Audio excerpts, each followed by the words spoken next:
Salut à tous, j'espère que tout le monde va bien. On se retrouve aujourd'hui pour l'épisode 3 du Mentorship 2024 où on va parler des structures et du mapping.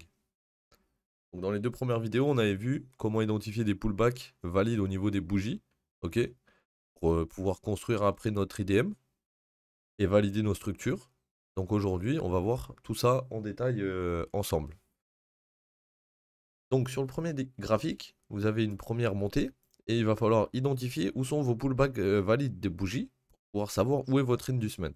Au début, le marché il monte et là, vous voyez que sur cette bougie, on prend le plus bas précédent avant de repartir plus haut. Donc là, on a un pullback valide. Ok. Maintenant, quand on a un pullback valide, ça veut dire notre inducement il sera ici. Ok. Maintenant, si quand on continue de monter, on crée un autre pullback valide ici, mon inducement qui était ici se décale ici. Ok. Et si il refait la même chose encore une fois, et ben il se décale encore une fois au-dessus. L'inducement se valide à partir du moment où on vient passer sous le pullback valide de bougie. Ok. Donc un pullback valide de bougie, ça permet de comprendre dans une trend qui monte et qui n'a pas encore eu de retracement où sont les pullbacks valides pour rentrer dans cet impulsif. Mais ensuite, une fois qu'on retrace et qu'on prend l'IDM, c'est à ce moment-là qu'on va valider nos structures. Et c'est à ce moment-là qu'on va pouvoir commencer à mettre nos pastilles pour valider nos bottoms, nos tops, etc. Donc, dans le cas ici, on a notre IDM ici, dans un premier temps. Ensuite, on chasse la bougie précédente ici et on va plus haut. Donc, on a notre IDM qui se transfère ici. Et à partir du moment où mon IDM se fait prendre, ça veut dire que je peux valider mon top. OK? Que ça soit le top ou le bottom. Quand on prend l'IDM, OK, on valide le précédent plus haut ou plus bas. Donc là, on a notre top ici. Et à quel moment je pourrais valider ce bottom? À partir du moment où on aura validé le boss au-dessus d'ici. Donc là, vous voyez que la bougie, elle s'apprête à clôturer au-dessus. Donc c'est valide. D'accord? Donc, on avait notre IDM qui est ici. Il est monté ici. Et ensuite, on a boss. Donc, au moment où on bosse, on valide le plus bas. OK? Donc ça, là, vous avez une structure SMC valide. C'est-à-dire que vous avez pris l'IDM et ensuite, vous avez eu dans la POI de l'IDM une réaction qui vous a permis de boss sur votre structure. De temps en temps, on aura une réaction sur l'IDM ici et on essaiera de remonter et arriver dans l'engineer liquidity, c'est-à-dire la dernière liquidité qui se trouve ici.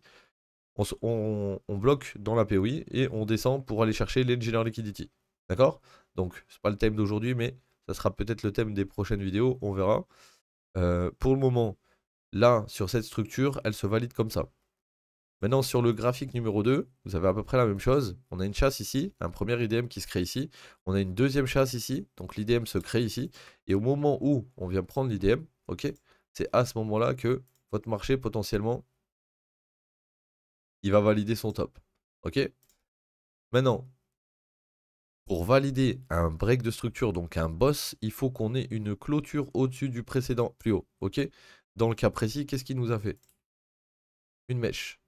Comment on interprète ça si c'est une mèche? Bah, une mèche, on l'interprète de la même façon que quand on est dans la POI en fait. Donc si on n'arrive pas à clôturer au-dessus, ça veut dire que là, il y a des gens qui ont ouvert des longues au-dessus dans la mèche en espérant que ce break de structure tienne et potentiellement ils ont leur stop sous la bougie ou voire même sous la bougie d'ici. D'accord? Donc quand on n'a pas de clôture au-dessus du high qu'on attendait, on transfère la bulle sur le high suivant. Donc là, pour faire simple, quand on a pris l'IDM ici, on a validé notre top. Précédemment, on avait validé notre bottom ici. On était dans ça, d'accord? Pour valider ici, il faut qu'on repasse au-dessus du high. Ce qu'il a fait, donc je valide ici. Maintenant, quand on est repassé au-dessus du high, est-ce qu'il y a eu une clôture? La réponse, c'est non. Du coup, la bulle qui était là, je la transfère ici. Ok? Je vais voir si je peux faire ça proprement. Est-ce qu'on n'a pas un petit... Voilà. On va dire que celui-là, il se transfère ici, comme ça. Et donc là, en gros, cette bulle, on la regarde plus parce qu'on a une nouvelle bulle qui vient de se créer. Enfin, qui vient de se créer, qui vient de s'interchanger avec elle. Donc là, on a notre bulle qui se transfère ici. Celle-là, elle n'existe plus. D'accord? Et donc, du coup, on a une nouvelle structure qui monte, ok? Et donc, cette nouvelle structure qui monte, elle part d'ici et elle va ici, ok? Et dans cette structure qui monte, si on doit reprendre l'IDM de cette leg, tu vois bien qu'ici on a une prise de liquidité et ensuite on n'en a plus, il est ici, d'accord? Donc voilà la différence entre un break de structure avec une clôture et un break de structure qui fail et qui du coup mèche et retrace ensuite. Le but, c'est de comprendre que votre précédent high se transfère ici et du coup vous vous retrouvez dans cette leg et plus dans cette leg. D'accord?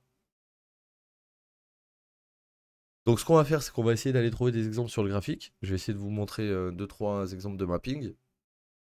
Et puis après, ça sera à vous de vous entraîner de votre côté pour essayer de mapper votre chart correctement, hein. Puis vous verrez, ça va vous aider énormément pour vous repérer dans une tendance. Donc on va aller sur le graphique. On pourrait commencer ici hein, et voir qu'est-ce qu'il a fait par exemple dans cette zone. Regardons, on a ici, dans un premier temps, on a un mouvement qui monte, on a zéro prise de l'eau quand on monte. Donc ici, on est monté tout droit et on est redescendu, mais c'est comme si on était monté tout droit, il n'y a pas de prise d'IDM, ok? Il n'y a pas de prise d'IDM là-dedans. Donc ça, c'est comme si c'était monté tout droit et arrivé ici. Là, ça devient intéressant. Pourquoi? Parce que si on zoome, vous voyez bien que votre mouvement, il est parti d'ici et il est monté jusqu'ici.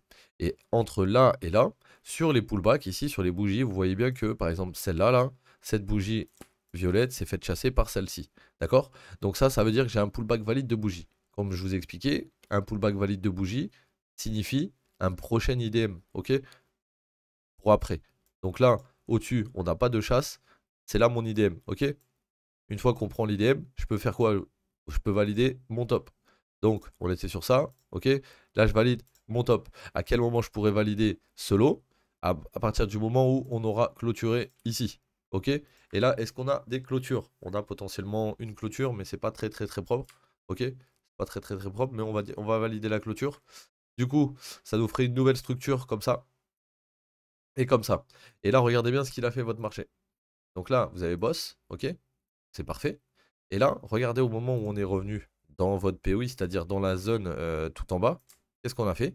On a essayé de briquer vers le bas, mais on n'a pas réussi. Du coup, est-ce que là, on a un choche ou pas? Non, on n'a pas de choche. Parce que c'est comme pour un break de structure. Quand vous essayez de breaker une structure vers le bas ou vers le haut, mais que vous n'y arrivez pas, que vous créez des mèches, votre bulle se transfère. Ok? Ici. Donc du coup, tu te retrouves avec ce high et ce low. Et dans ce high et ce low, tu vois, vu que maintenant tu regardes ça, où est ton IDM? Regarde bien ce qu'il a créé ici. On a une bougie qui prend la liquidité avant de descendre plus bas. Donc mon IDM est là. Si je dois avoir une POI où où il doit y avoir une réaction, d'accord? Ça serait dans cette bougie parce que c'est elle qui a pris la liquidité. D'accord? Donc hop, hop, hop. Voilà, ça serait là-dedans. Et qu'est-ce qu'on a fait quand on est arrivé là-dedans? On l'a testé, on est redescendu un peu, puis ensuite on a été plus haut. D'accord? Donc c'est à ce moment-là, là, quand on repasse au-dessus d'ici, on valide le boss. Ok? Ensuite, le marché, il a fait quoi là, les gars? Regardez. On a une bougie ici, on a le high, on passe ni au-dessus ni en dessous, ni au-dessus ni en dessous. Là, on passe au-dessus ici, ok, avec cette bougie. Là, on voit que cette bougie, elle est à l'intérieur, elle fait rien. Cette bougie, elle vient de passer au-dessus, donc c'est la nouvelle bougie qu'on regarde, ok. Et là, on vient de passer en dessous. On vient de repasser en dessous. On ne recrée pas de plus haut ensuite. Donc là, sur un mouvement comme ça, j'ai pas d'IDM dans cette zone, ok. J'ai un IDM à un moment donné qui va se créer potentiellement ici, sur cette bougie, sur cette mèche. Et après, j'en ai un sûrement encore un peu plus haut. Parce qu'on est monté un peu plus haut. On est monté jusqu'ici. Donc, alors attendez, on est en M1 aussi, donc, enfin M5. Donc, c'est pas aussi propre que sur les grosses TF. Là, vous en avez un. Non, vous en avez pas. Donc là, on en a pas. Sur cette montée, on n'a pas de pullback valide. Sur les bougies, ça me paraît bizarre là. Parce que là, on est pris entre cette bougie et cette bougie. Et tant qu'on passe pas au-dessus, on peut pas aller au-dessus. Donc ça là, c'est la bougie. Ensuite, on va au-dessus, on chasse pas en dessous. Là, on va pas au-dessus ni en dessous, on est contenu à l'intérieur. Là, on passe au-dessus. Et là, on passe en dessous. Mais ensuite, on refait pas de plus haut. Donc, c'est pas valide. Donc là, on est dans ce range. Là, on monte. Ok, là, on n'avait rien d'intéressant à mapper sur cette zone. Juste, ben, quand vous montez comme ça, vous repérez où est votre liquidité s'il n'y a pas d'IDM. Et ça veut dire que bah, dès qu'on va passer sous cette liquidité, il n'y a plus grand monde à sortir sur ce mouvement qui est monté. Donc on pourrait rebondir. Et une fois qu'on va rebondir, c'est là où c'est qu'on va essayer de retrouver du coup des entrées, puisqu'on n'a pas réussi à trouver de points d'entrée depuis. Donc là, dans l'idée, on est parti d'ici, on a cassé ici, c'est valide, mais on n'a pas retracé entre-temps, d'accord? Donc du coup, vu qu'on n'a pas retracé, et qu'on a retracé qu'à partir d'ici là, où c'est qu'on a pris la liquidité, on va valider le top qu'à partir du moment où il y a cette grosse bougie qui est venue chasser en dessous d'ici. Pas avant, ok? Comme ça au moins, ça vous mélange pas la tête. Quand vous voyez pas d'IDM dans votre structure, mais que le pullback a pris toute la liquidité en interne, vous pouvez valider votre structure, il n'y a pas de souci. Mais ça sera quand même des cas assez rares. C'est pour ça que là on est en M5. Et il y a des cas comme ça en M5 ou en M1 ou dans les petites time frames, mais quand vous allez aller sur des grosses time frames, vous aurez beaucoup moins de problèmes pour vous mapper. Donc là, à quel moment on valide le lot? À partir du moment où on reprend la première liquidité qui se trouve ici, hein, qui a pris la liquidité ici. Donc à partir du moment où on repasse au-dessus de cette bougie ici. Donc là, on peut valider le plus bas ici, d'accord? Donc on se retrouve entre ça et ça. Donc là, on est en train de retester la zone. Quand on reteste la zone, on arrive en haut. Qu'est-ce qu'on fait ici? On fait une SFP. Donc on verra ça ensemble aussi, mais ici, vous avez votre bulle qui est là, elle se transfère ici. On se retrouve dans cette nouvelle structure, ok? Et là, il nous reste encore cette liquidité à aller chercher, donc on peut imaginer qu'on va aller plus haut derrière. Donc là, on commence le mouvement ici, on a un pullback valide ici, donc IDM potentiel ici. Ensuite, on continue de monter, on continue de monter, on continue de monter. Ici, pullback valide, du coup IDM, ok? Donc ça veut dire quoi? Ça veut dire que sur cet impulsif, je dois à chaque fois identifier deux choses. Mon premier pullback valide par rapport aux bougies qui va valider mon IDM, ok? Et deuxième chose, mon Engineer Liquidity qui se trouve au début du mouvement, c'est-à-dire c'est le premier pullback. Une fois que j'ai ces deux, je sais que je peux avoir deux opportunités. Première opportunité sera dans la POI sous l'IDM, donc là vous voyez bien, il y a toute la liquidité, puis on arrive dans cette zone à peu près. On a un rebond dans cette zone en ABC qui remonte, mais il est bearish, il n'arrive pas à repasser au-dessus du high, on redescend plus bas, ok? Et donc quand on n'arrive pas à refaire un plus haut grâce à l'IDM, on va potentiellement aller chercher l'Engineer Liquidity. Pas tout le temps, mais ça arrive. Donc du coup, celui-là, il sera pour plus tard. Et quand on reviendra là-dedans, vous aurez potentiellement des zones à venir fill. Mais le truc, c'est que vu qu'ici, vous aviez un IDM, on a validé le top, et que là, on redescend, on revient dans cette POI, et que de cette POI, il a juste SFP et il repart, vous validez ce bottom à quel moment? Au moment où on break le plus haut. Ok? Donc du coup, ça voudrait dire qu'on se retrouve dans cette nouvelle configuration, et ça on le regarde plus, même si on le sait qui c'est ici, on le regarde plus, ça n'existe plus. D'accord? Ça fait partie du mouvement, mais ça fait partie du mouvement qu'on viendra corriger à la fin. D'accord? C'est-à-dire que entre chaque structure, vous allez créer des fois des pullbacks quasiment à 100% du premier mouvement, d'autres au 50%. Et c'est pas parce que celui des 50%, il n'est pas allé au 61,8 ou prendre toute la liquidité du mouvement précédent comme ici, tu vois. Là, par exemple, il a pris l'IDM, il est revenu dans la POI ou dans la POI ici, et ensuite il est reparti. En gros, c'est la POI de l'IDM qui t'a fait repartir. L'Engineer Liquidity va pas revenir dedans, ok? Maintenant, vu qu'on a boss ici, on voit bien qu'on a une nouvelle pastille ici et que du coup ton niveau il est en dessous. Si ton niveau il est en dessous, ça veut dire qu'il n'existe plus. Ok?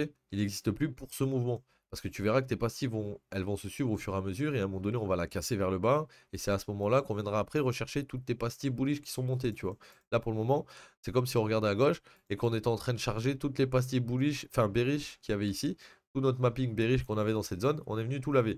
Maintenant qu'on a tout lavé, faut juste identifier comment rentrer. Après un boss, on attend un IDM. Une fois qu'on a notre IDM, on attend la prise de liquidité dessus. Et on est bon.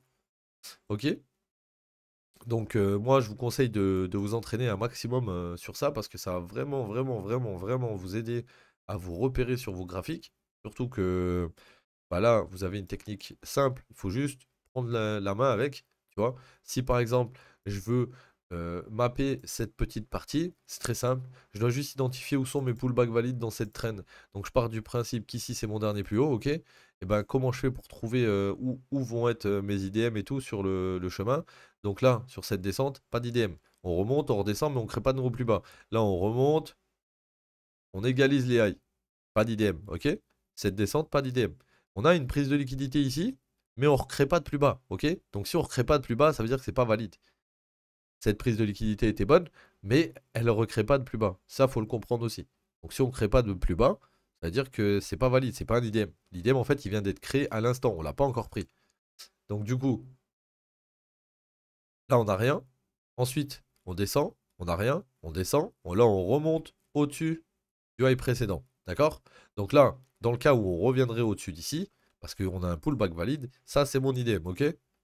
Donc ça veut dire quoi? Ça veut dire que là, de ce qu'on regardait précédemment ici, notre top est là. Ok, on est descendu en comme ça, comme ça, comme ça, mais ton graphique, tu dois le regarder comme ça. D'accord? Au niveau des bougies. Maintenant, si je dois le regarder au niveau des structures, vu qu'on vient prendre ma structure ici, le mouvement se lit comme ça. Et ensuite, on redescend plus bas. Pourquoi il se lit comme ça? Parce que ton mapping au niveau de tes bulles, elles vont être comme ça. Et donc, du coup, bah, c'est comme ça que tu dois le lire. Puisque ton IDM est là, puisque ta POI au-dessus de l'IDM est là, puisqu'on a rejeté dans la POI de ton IDM, d'accord? Tu dois valider ton bottom au moment où on prend l'IDM, ok? Et tu dois valider ton top au moment où on rebosse en dessous. Ok? Donc là, on aurait eu ça. Premier mouvement, il start d'ici, il descend là, il remonte là, et hop, on a un boss ici, à partir du moment où on casse à un peu plus loin en bas, à droite. Ok? Et après, c'est rebelote. Tant qu'on n'a pas cassé en dessous d'ici, on cherche pas d'IDM, et dès qu'on a cassé en dessous comme ici, et ben c'est à ce moment-là qu'on va commencer à regarder les IDM où ils sont et tout, etc. Ok les gars? Donc je vais vous laisser pour cette vidéo sur ça. Il va falloir vous entraîner, hein. Croyez pas que ça va être simple. Juste, dites-vous un truc, c'est que ce que vous voyez dans ces vidéos, ça peut débloquer vraiment votre façon de voir le marché si vous appliquez exactement comme je l'explique. Maintenant, après, ça demande un peu de travail, c'est sûr. Donc, force à ceux qui vont se donner la peine de bosser la méthode. Et puis, je vous dis pas à demain dans une prochaine vidéo, parce que on est vendredi. Le retour des prochaines vidéos, ça sera à partir de mercredi prochain. Donc, mercredi, jeudi, vendredi, en général, ce sera les jours de sortie des vidéos. Ok, les gars? Donc, si cette vidéo vous a plu et que vous voulez en apprendre un peu plus, ou si vous avez des questions, n'hésitez pas à rejoindre le Discord qui est dans la description. Et comme ça, on pourra répondre à vos questions si vous en avez. Sur ce, je vous souhaite une bonne journée, bon visionnage. C'était BIMSTARS. Ciao l'équipe.